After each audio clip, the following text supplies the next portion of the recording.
Karena saya rasa semua kita pasti pernah mengalami ujian.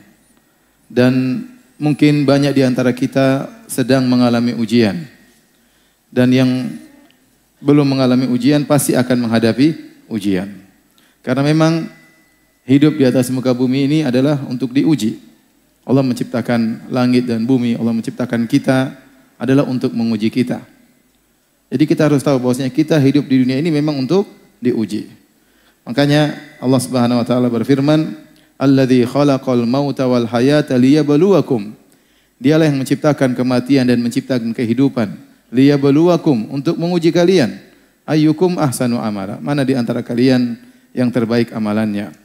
Allah Subhanahu wa taala juga berfirman, "Kullu nafsin dha'iqatul maut." Setiap yang bernyawa pasti akan merasakan mati. Kemudian kata Allah, "Wa nabluukum bisyarri wal khairi fitnah." Dan kami akan menguji kalian dengan keburukan, kami akan uji kalian dengan kebaikan, ya, wa ilaina turja'un, dan kepada kamilah kalian akan dikembalikan.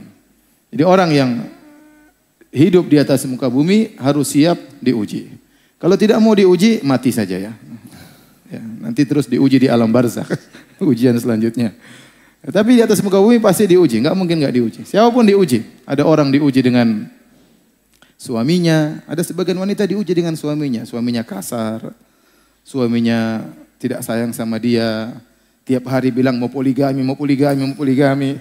Padahal tidak poligami, poligami. Menyakiti hati istri ya. Ada seperti itu ya.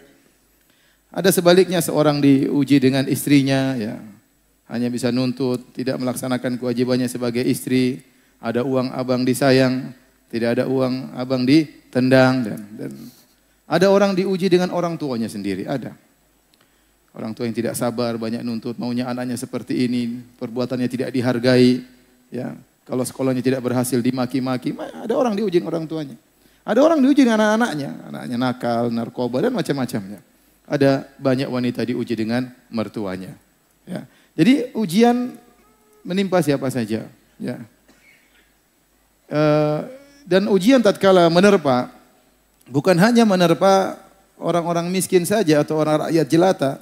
Semua orang diuji. Orang kaya, orang miskin diuji. Ya. Orang terkenal, enggak terkenal diuji. Ustadz, enggak ustadz, semuanya diuji. Laki-laki, perempuan diuji. Antum jangan mengira bahwasanya hanya orang-orang kita rakyat jelata yang diuji. Para pejabat, para raja, para presiden, mereka juga diuji. Mereka juga susah. Ya. Terkadang mereka juga stres. Ya. Terkadang mereka tidak bisa tidur. Ya. Saya contohkan, saya punya kawan. Dia orang Indonesia di Madinah, kerja dulu sebagai tukang pijitnya gubernur Madinah. Jadi dia kadang-kadang naik mobil pribadi, kadang-kadang naik pesawat pribadi, ya, karena namanya apa? Sang Amir, sang gubernur. Dia cerita waktu terjadi kasus di Madinah, timbul orang-orang Khawarij, orang-orang yang memberontak, kemudian membunuhi sebagian kaum muslimin. Terjadi tembak-tembakan di kota Madinah. Kata kawan saya itu sampai sang Amir, sang gubernur tidak bisa tidur 3 hari. Sementara tukang pijitnya tidur tiap hari. Jadi ya semuanya diuji. Antum kira raja tidak diuji? Kadang kita lihat wajah raja, raja presiden, raja pejabat. Mungkin mereka ada kenikmatan, tapi di balik itu mereka juga mengalami ujian, deg-degan, khawatir, ya macam-macam ya. Macam-macam. Jadi semuanya diuji. Semuanya juga dikasih penyakit. Bukan cuma kita saja yang sakit. Antum kira hanya antum aja yang sakit. Emang raja nggak pernah mencret? Raja juga pernah mencret ya. Ya, raja juga pernah pusing. Jadi semua orang diuji. Nah.